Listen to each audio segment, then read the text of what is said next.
Farming. Um, Not sure if you guys have heard of this. I hope you have because it was covered in the real estate course, what farming is and what it entails. But I'm gonna give you my perspective on farming and how it's benefited me and kind of give you a guide on how you can get started and what you can do to farm your own area. Okay. So first of all, I do want to talk a little bit about me first. I was licensed in 2017 when I was 19 years old. I'm walking now into my seventh year in the business. Um, if you've heard of our team, maybe you have, maybe you haven't. The Beck Group, it was founded in 2020. And ever since then, we have been the top team in 21, 22, 23. And last year, I've sold just under 22 million myself with 44 units. And for those of you who do not know as well, I am the managing partner with Lifestyle in our Homestead branch. So if you ever need something down south, or even not, if you need help with a question, I'm more than happy to help you guys as well, being a partner. Okay. Personal, I am a dinkwad, or rather, my girlfriend and I are a dinkwads. If you don't know what that means, it's that we're a dual income, no kids with a dog. So I am a, a dog dad. Um, I enjoy hosting at my home. That's something that I really like.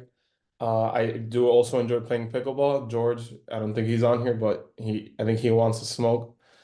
And I'd love to travel as well, especially something that's tropical. There's nothing better than being by the beach with a drink in the hand with the sun.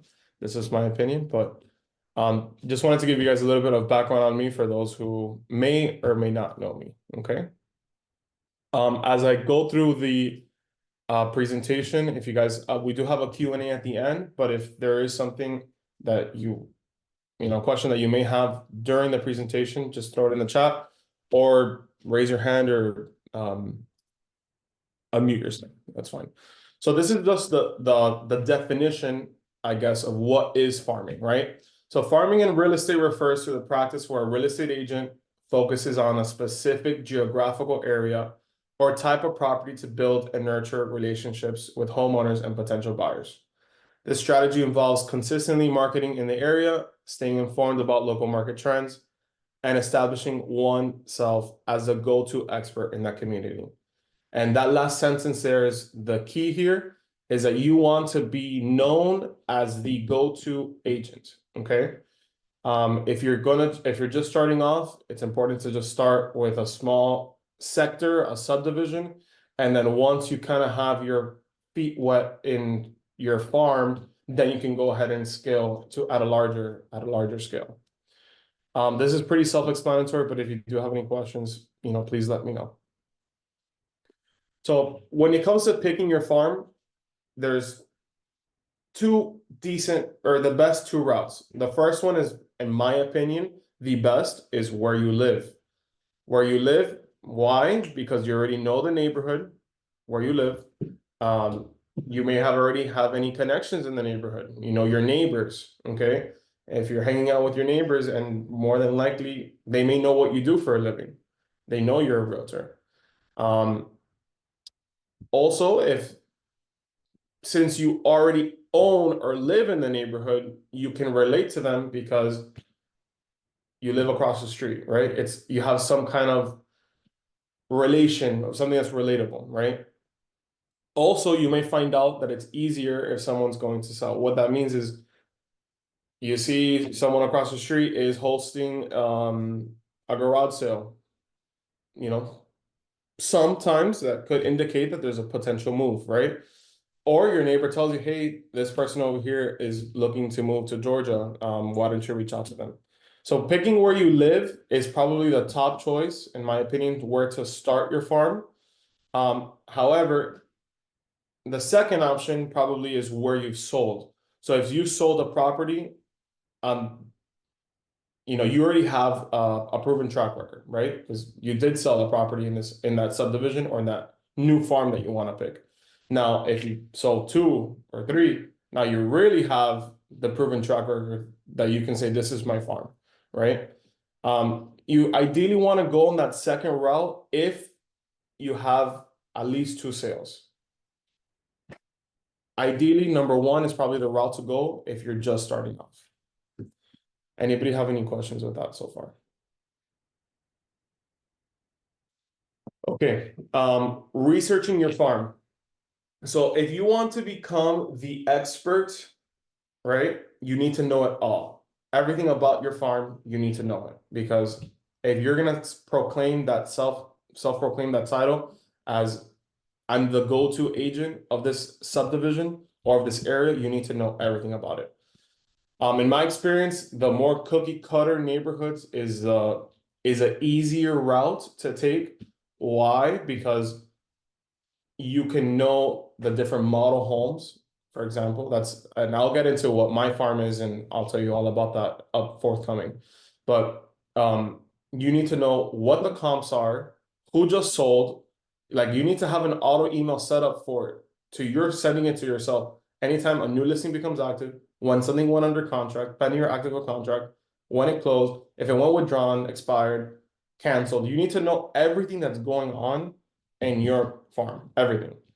And again, that goes into going into the comps, right? What are the homes selling for? If it's a cookie cutter home, and they're, the newer constructions, make sure you are an expert and you know what different model homes, like the names of the model homes, what specifications of the model home. Like, for example, I'll get into mine. My community that I farm is called Hemingway Point, off of Exit 9 in Homestead. And there's 6 different model homes, right? And I know exactly the Admiral model is a 1-story, 3-bedroom, 2-bath, just under 1,600 square feet. Then I will know the next one up is the Beacon model, and that's a 4-bedroom, 2-bath, just under 1,800 square feet. And then so far and so forth. You need to know the layout, become an expert of it. That's gonna be a little extreme, but that's more so if you're, gonna focus on something that's a little, again, more cookie cutter. If you're in the Westchester area, for example, that's a little more different. Yeah, there are some homes that are similar models, but there are a lot older homes, and there's a lot of different factors that come into pricing and valuating a home. But it doesn't, nonetheless, you still need to know everything about it, right? Like, what is the average home price? What is the days on market? How long have those comps been on the market for before it actually went under contract? And then also another one is list price to sold ratio. If I list a home for 500, is it gonna sell for 500? If it's priced appropriately, or is it gonna sell for 490? All those little items are important to know. And if you're gonna, again, self-proclaim yourself as a go-to agent, you need to know all of this, right? Now there are some, we can generalize the Miami market, right, based on statistics, but if the market varies by community as well. For example, in Hemingway Point, right now, there's one active listing. It's mine. And I know there's 321 homes in there, right? But if you go down a little south, let's say Seascape, just for an example, for those of you who do know about that community, there's like 20 active listings and just about the same 300 homes. So what's that gonna tell us? In that case, that market is a little more it's on the buyer side, because there's so much more inventory than there is demand. There's months of inventory that need to go through before your listing actually sells. And that's just theoretical, but that's just how it works, a supply and demand. So you need to understand the market, where you want to farm. Where does it stand right now? Is it a seller's market? Is there something that's just neutral, or is it a buyer's market, right? Now, competition. I think it's important to notate where your competition is at. Are there other agents who are farming the neighborhood? What are their stats? Because, and if there is, it's not like you have to back off and say, no, I'm not going to farm it, but just being cognizant that that agent may be farming, and you have a little competition, which is fine. I love a little competition. And just, again, be cognizant that they could be doing marketing to these same prospective sellers or investors or buyers, any type of clientele that you're also going to start competing with, okay? Facts, I mean, I kind of already detailed on that. Make sure you know everything about the neighborhood when it comes to not only the home, the properties, but also surrounding areas. What new businesses are opening, what businesses are closing. Where's the nearest Publix? You just need to know everything about it. Like become an expert. Okay. So I'm gonna jump into when it comes to marketing, what you should be doing to market a farm, right? Number one is sending an EDDM. For those of you that do not know what that is, EDDM is every door direct mail, and you send a little postcard. I use Jason from Planning Marketing. He's best communicated via email for those of you who have issues with him. But sending out EDDM, that's something that I'm restarting to implement on automation, that as soon as I sell a property, my assistant already emailed Jason, this property just sold at this price. Please send out a mail. He sends us a proof and it's already off. But that's something that everyone should be doing. I preach it to my team as well. Once you get your commission check, at minimum, or try to at minimum, I know everyone has bills and stuff, but try to reinvest 10% of that back into your business, right? And the goal is for that 10% to generate you even more income, right? So investing into EDDM, yes, if maybe a couple of you have tried it and have been successful, it's a long term, it's a consistent game. You could send 5,000 and not get something, but once, I've had one hit, I've had a couple hit, but I've had one hit that I've done already. I'm doing my 7th transaction with them in the last 3 years.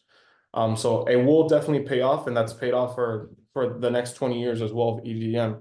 But it is a little bit of a luck game, but at the same time, if it bites, you need to grab onto it and run with it, right? So sending EDDMs to your farm. On the next slide, I'll show you an example of an EDDM that I do send into that neighborhood, or that I recently sent into the neighborhood of my farm. And so number two is cold calling, right? So if you have a dialer, if you don't have a dialer, it's probably recommended if you want to tap into the cold call. You could use RedX, Vulcan 7, or Mojo.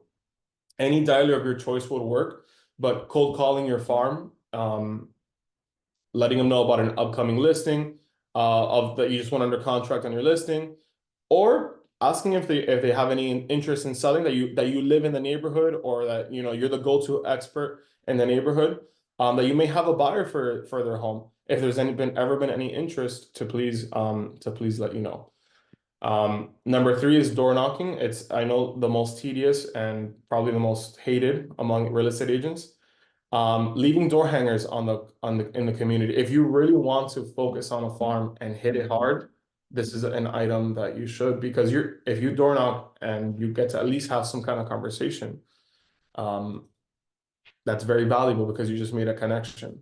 There are high chances you're going to be told to F off, to be honest, but as long as you don't come in with malintention, you should be fine. Okay. Email. So through their dialers, or through people search, or however you find the contact information for potential home sellers, or for based on addresses, you should build a little database of address, phone number, email for everyone in your farm, or try to. That should be your goal. That way you have a way to communicate with them, right? Besides EDDM and door knocking, you can also send them an email. So you're hitting them, like one of my agents, Noel, well, you guys probably know him, Noel Barrientos, says you hit them by land, air, and sea, right? So you're hitting them on the phone, you're hitting them by email, you're talking to them on door knocking, and you're sending them a postcard. And that's how they can really understand, or not understand, but they're gonna know who you are, begin to know who you are. Okay. So those are the 4 items when it comes to marketing that you should be touching base with for your farm. So this is a EDDM that I sent out early in the year. I have right. This is a little outdated, but I'm on my 28th sale right now in this community.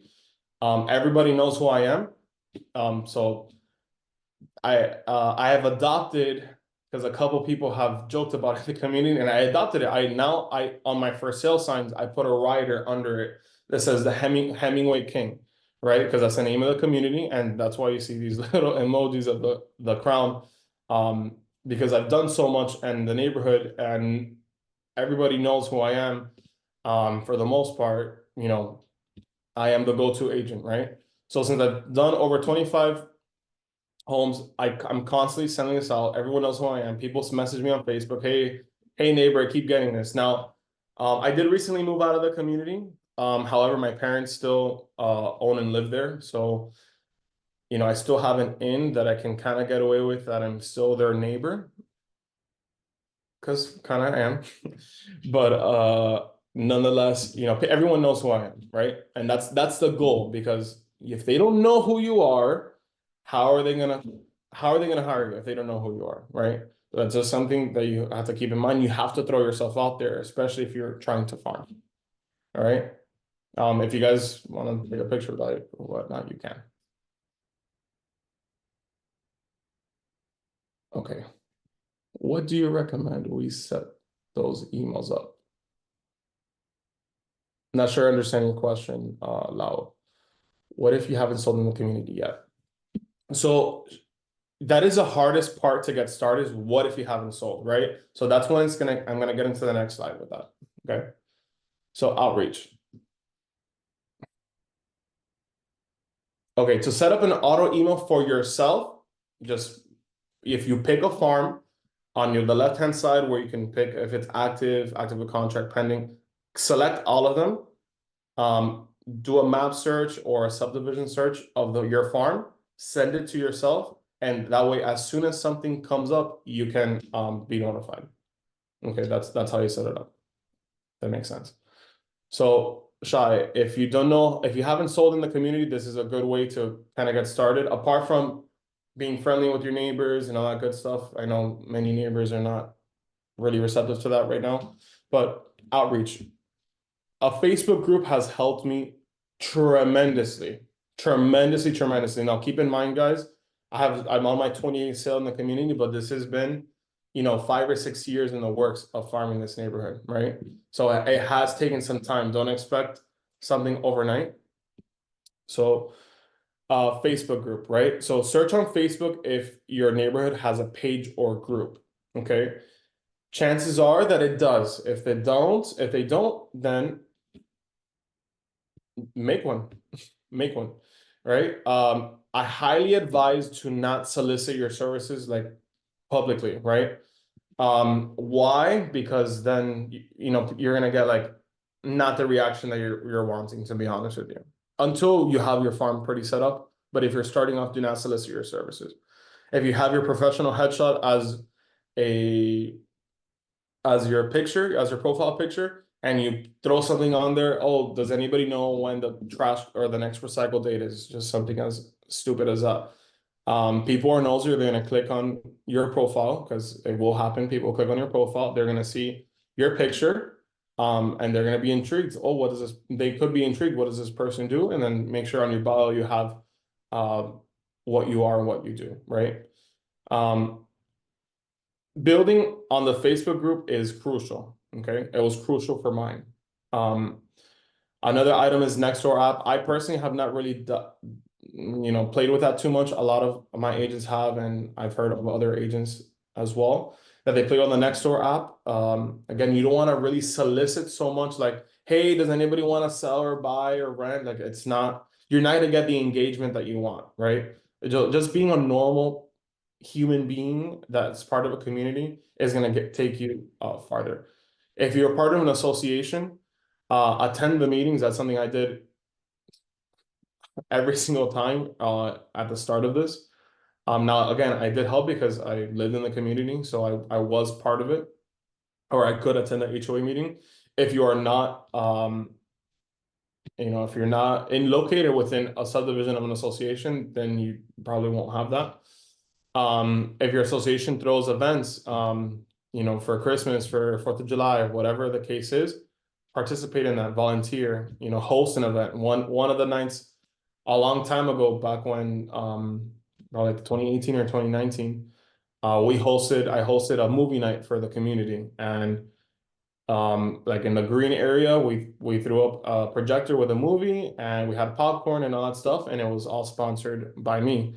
And at that point, everyone already knew who I was, right? So it's a little things like that that are can be a little extra to some people, but it will definitely net you. I mean, out of 28 homes, I've gotten that money 100-fold back, you know. Volunteer within your association if you do have one, okay? Okay, Julius, regarding your question, if you are in a gated community, that definitely could, and even if it's not gated, there are associations that you're not supposed to at all. Yeah, you're not supposed to door knock. It's that's going to be very dependent on the farm that you pick, right? What are the rules and regulations of that homeowners association? Um, it's just going to vary, right? So if they are strict on no door knocking or no soliciting and no leaving door hangers, then that option or portion of the marketing plan, you know, item number 4, you're just gonna not have to. You're gonna have to skip that one. Okay. So this I recently just posted. This was like not even 2 or 3 weeks ago. I posted, and this is true, by the way. Hi neighbors, I have a desperate buyer with Hemingway Point as a priority, looking for a one-story home, Admiral Beacon model. Okay, they're throwing that little knowledge of the model number shows that I know the community very well. Mind you, this community is 9 years old, built started in 2015, so it's already been some time. But at the same time, it is obviously newer. But having that knowledge has gotten me a long way. If anyone is considered cashing out their equity, relocating, downsizing, or upsizing, please let me know. So what I just did there is maybe weren't even considering anything at all, but just by throwing that out there, that they could cash out their equity, they could downsize or upsize if they need the space. Just giving them the idea versus just, hey, does anybody want to sell? You know, this could give them some ideas, right? So if you look at the timestamp, I got 3 replies out of this.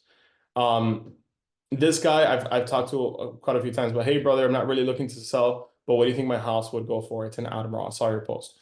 So again, that cannot be a solid lead right now that I'm gonna sell my house right now, but it's a conversation, it's a connection that I just made with him. I added him into my CRM, and you best believe that in 6 months I'm gonna reach out to him. Hey, just wanted to check in with you, etc. And then another one, and a couple, and if you see the different dates, right? Because sometimes this marinates with people. Um, look, this one was, over a week after I posted that. Good morning, neighbor. I saw your message on Facebook and my husband and I are interested. We have an Admiral. I think it's a 1-story, 3-2. What's the ballpark range? So there you go. That is a solid or a decent lead. They have expressed interest. After that, we've continued our conversations. I've already met with this potential home seller, and we're working on a few logistics, and then we're going to be listing their home for sale. Okay. Another one, I am looking for an architect to see if my mom's home is worth the rebuild or just sell both. Hello. This seller, I've actually met with her in the past about 2 years ago, and she's still in the same predicament. She has another home that her mom left her. And then she has her home in my farm. And she's debating whether to sell her home in the farm, demolish the house that her mom gave, and rebuild a new construction, or sell both and just buy something with a very large down payment. So 2 decent leads and 1 nurture lead. Okay, that was all generated by a simple post. And again, it's not just a, hey, do you want to sell? Discount, continuing with my post, discounted commission available to make it work. What some of you may be asking what that could mean. There are different tactics when it comes to listing presentation that I can offer. I wasn't really going to go into this right now, but there's no secrets or nothing like that, or secret sauce or anything of that matter. But discounted commission available to make it work. I always offer, depending on the scenario, that if I were to also procure the buyer, that we would drop our commission a percent or two, okay? Versus just charging the full 6% or whatever commission rate you charge. I know it's a sensitive topic right now, but that also gives a little like, let's let you know what can he offer, right? So that just piques a little bit of interest. Please PM if this is you. Enjoy your Sunday. That little simple post brought 3 decent contacts. Okay. So this is pretty much we're getting towards the end here, but again, recapping, putting yourself out there, right? Because if they don't know who you are, they're not gonna call you to list. It's very simple as that. There is no secret recipe. You just got to be consistent and put in the effort. Okay. Rinse and repeat, understand your goals and target, and to make it happen. And again, just jumping into my case, your case could be different for better or for worse, hopefully for better. But being consistent will lead you to success, right? And become the king and queen of your farm. If I'll take any questions and answers that you guys may have, whether it's regarding farming or not farming, just any topic, any questions you may have, I'll be more than happy to assist. I have a question. Okay, go for it. I live in a community that is gated. It Okay, has over, in just my subdivision, we have like 110 just in my subdivision. okay, Um, the whole community has at least over 1,000 houses. okay, It's in Grand Palms. Now, the okay. thing is I like that email idea, whereas I know I can get emails, but I Hmm. don't have a desperate buyer. So how would you word it? Whereas, um, Hmm. just to So, let them know that I've been living there since day one, like for the last 30 years. okay, and you're saying that you have like what? You have a Facebook page already to post that? I have a Facebook page, but I don't have everybody's email. Not everybody in this community is my email Right. Facebook So, friend. the example that I just showed you was the community themselves had a Facebook page, and that's where I posted that. It's not that I sent them an email. Um, Now, I did mention part of the marketing campaign that you should do to your farm is to email all the homeowners. Um, Probably the best way to start with that is check because if it's a larger community, like you're saying, more than likely there is already a Facebook page for that community. It's a group rather. It's a Facebook group. So Um, just look to see if there's I guess a Facebook page and just put my message in there. Is that what you're saying? Yeah, but I highly advise to start off like don't let that be your first message. Does anybody want to sell? You're not gonna get any positive traction with that, to be honest, in my opinion. Just participate in the group as a normal neighbor, okay? And then slowly build your way into conversations with other people that could lead to that, right? So if you've been in the community since day one of construction, I hope you have you met a couple of neighbors? Do they know what you do or Just my subdivision.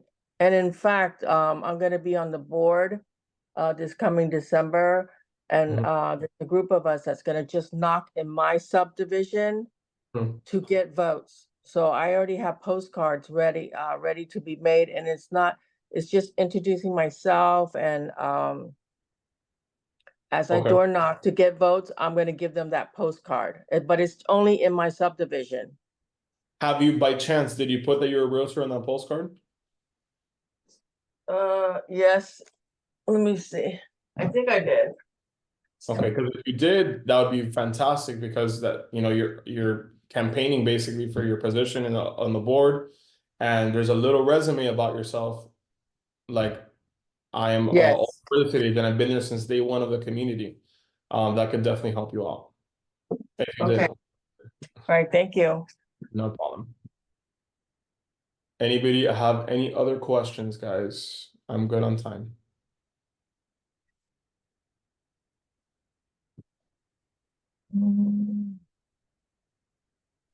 Any questions? Hi, Hi. Who am I I have talking to? a Diana. Hi, Diana.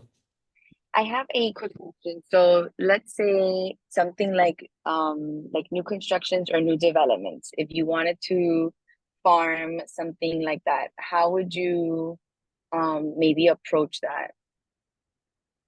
Okay. And what is the circumstance? Have you sold in there? Do you live in there? Or you're just wanting to? No, none of the above. I'm actually like a new agent, but I was curious to see how you would approach something like that, where you can you can learn about the development, and maybe about the area, but you don't particularly live there and it's new. So everyone would technically be fairly new. So there's not really an expert just yet. Would it be more like becoming the expert in new developments in general and make that my approach, or would So it be more so like, I think so. When it comes to a farm, you have to be hitting them constantly, right? And that's kind of near impossible to say all new construction. Maybe that can okay, maybe you can make that your niche as a real estate agent. That I focus okay, primarily on new developments. But when it comes to farming, you want to pick a specific subdivision, and if you really get there, maybe even scale a zip code, if it or okay, a decent area. But when it comes to farming itself, it's picking a specific neighborhood, subdivision, community. Um, okay, and if you're just starting off, before you even make contact, since you have no proven track record in there and you don't live in there, you're probably gonna have to start with the route of one, becoming an expert, right? Know everything about it, know the years of construction, know the models, all that stuff. And then not the funnest part, but since you don't have any proven track record on it, then you're gonna have to go to the marketing plan starting with the cold calling. Okay. Starting there and then maybe with the email and if the community allows for it, then door knocking.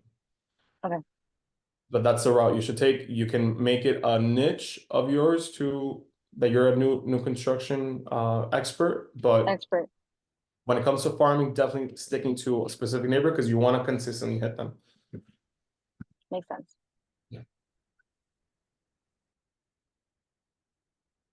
Morning, Livan. How are you? Good morning. How are you, man? Good? You? What's up, Marcos? Good, good. Thank you for taking the time this morning. I wanted to sort of ask a question that I get a lot, and I think it would be awesome to get an answer from you. Okay. I want to take you back to when you first got your license. Okay. You're staring at this industry. Step one, two, and three for Livan Bec was what? That's a great question that I have to think about. Give me a second. All right, step one. Let's see. So, when I was actually thinking about this morning. I was taking a shower. When I got licensed. I was 19. I was super excited. The whole champagne showers. I was, really, really into it, or celebrating. And I got in November, and then weeks went by. Then I'm like, what am I doing? Like, I'm not doing anything, right? I worked so hard to get my license, and then I haven't done anything. So I was blessed in the sense that where I was working at the time, I did have a decent 9 to 5 job. I don't even know how I landed when I was 18 at a mortgage company that is pretty not known for like origination, but they do refinances called Bayview Financial, if you guys heard of it. And I was basically a loan opener, and I was surrounded by loan officers and other processors and everybody in that type of industry. Um, it's a very large firm. Again, they focus on servicing and refinancing. And within that community and within that job, I made connections with a lot of people in a lot of different backgrounds and a lot of walks of life and just a lot of everything, right? So, well, actually, my first client, he called me yesterday. Or I'm about to list his house this coming week. Um, one of the items was I made good connections with was my surrounding people, my current employment, and the ops manager was my first client, right? So that was when I realized after 2 months, 3 months of not of having my license, of not doing anything, I was like, I need to like really throw it out there. And also, but at the same time, not just begging for business, like, hey, do you want to sell or do you want to buy? Do you want to rent? But like just building genuine relationships with people. I feel like definitely helped me, step number one. Um, so step number two, my sphere of influence, it was like everyone was fighting for business for me. I understand that a lot of people may not have that in their lives, and I totally get that. But having my sphere of influence push for me and post for me and all this good stuff definitely helped me get out there as well. And third, I did join a small brokerage back then. And not that she mentored me, but I did have a little bit of like a small like one-on-one with her that also helped me kind of learn this business, right? Luckily at Lifestyle, we have so many branch managers, so many partners as well, that you could have that, potentially have that as well, you know, reaching out to them for any questions. I know you know, for, especially for my homestead agents, I'm the partner there. You know, they reach out to me sometimes for assistance, and I'm more than willing to do that. So having that support system, Marcos, just, I guess it was right time, right place as well, that I had that realization. You know, it's been 3 months, I haven't done anything, like, let me throw myself out there a little bit. And also, you know, the sphere of influence that I've had. Amazing, bro. Well, congratulations on all your success. Thank you for taking the time this morning, and God bless you and the Bec group. Thank you, brother. I appreciate it. Thank you. Does Jason Planet Marketing have a page to view flyer? So if you want, I'll drop the information, his information on the chat. You can go ahead and reach out to him. Again, he's best reached via email. He may have some templates for you, but realistically, all we do is send him the address. Say we want an EDDM for this property that I just sold, or that I just listed, or just went under contract, depending on your scenario, and he'll draft a proof. You approve it and pay for it, and that's it. It's gonna go off. I have So another question. sure.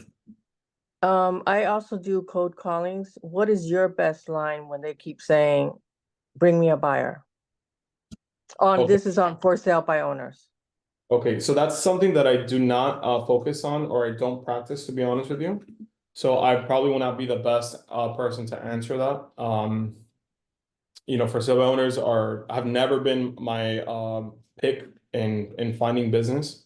A couple of my agents do, and a lot of agents in lifestyle do, but this is not really my focus, to be honest with you. So I would not be the best person to answer that question. Okay, thank you. Hey, if Good I can morning. help. What was that?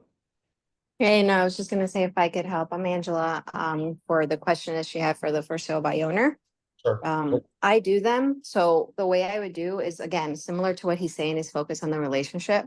I would just say, hey, so, okay, so where are you moving to? Where are you going? Get to know them first, in that sense. And then if they say bring you a buyer, be like, all right, can I go see the property? Can I view it myself? Can I do a video? Can I do that? Because now you get in front of them. Now you're going to be able to see them. You're going to be able to find out what's going on. And that might lead you a further more. I don't shy away from first sale by owners. They've gotten me out of debt. When I first started as a realtor, like he did, when I couldn't get anything going. So I definitely think just kind of find out the relationship about it, make it as if you're becoming a new friend to them. And if they say the buyer thing, push it to still meet them in person, do a video, do something. I'll ask him if, get it in writing that you could put it on social media, and you might be able to get them a buyer. Thank you. Great answer. Definitely great answer. Thank you. Good morning. Morning. I have a question. Sure. I heard that when you first started, fortunately you had a job and you build relationship with your environment. But what about somebody that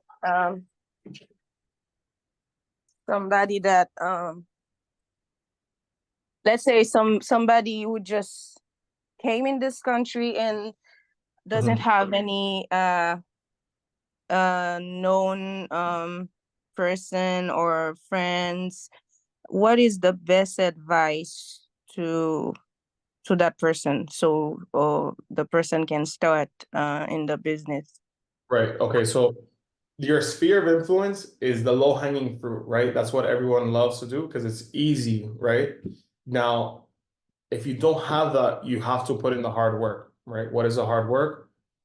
Cold calling FISBOs, cold calling expires, cold calling people in general, door knocking neighborhoods, all the stuff that nobody wants to do. Unfortunately, if you really, really want to get the train going, you're going to have to do all the dirty work and all the hard work that nobody wants to do. And it will lead you to success with consistency and discipline, right? So to answer your question, it is tough if you don't have a sphere of influence. However, that's not the only way of just getting business. If you have zero experience at all, maybe you want to talk to somebody about mentorship. Maybe they could help you with leads, but it's also best, you don't want to be reliant on that either. You need to do the hard work and do the dirty work to generate some business. It's probably gonna be my best advice to you, to be honest. Is put yourself out there and get to work. Yeah. Okay, Especially if you don't have a sphere of influence. thank you. No problem. Guys, any other questions?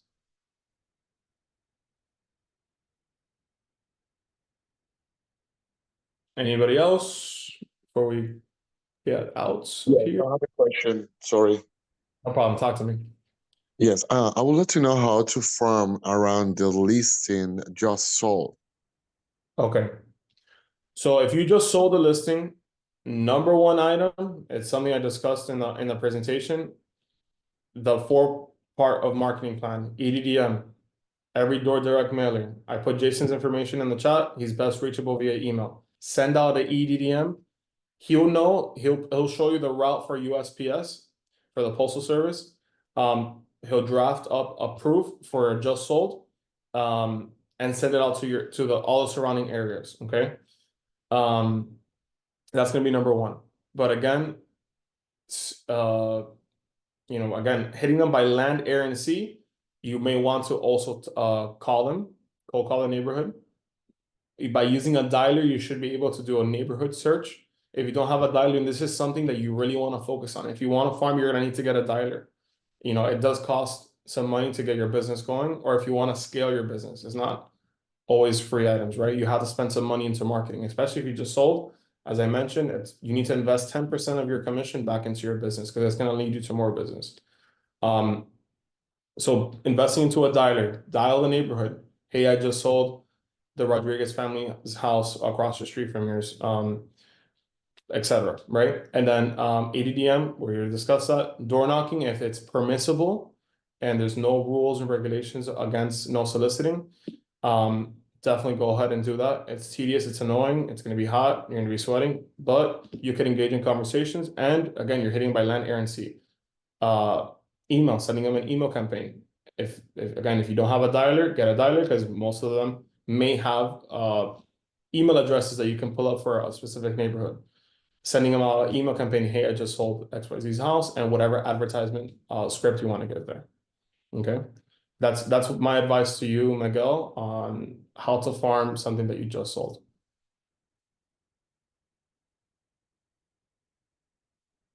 Anybody have any other question?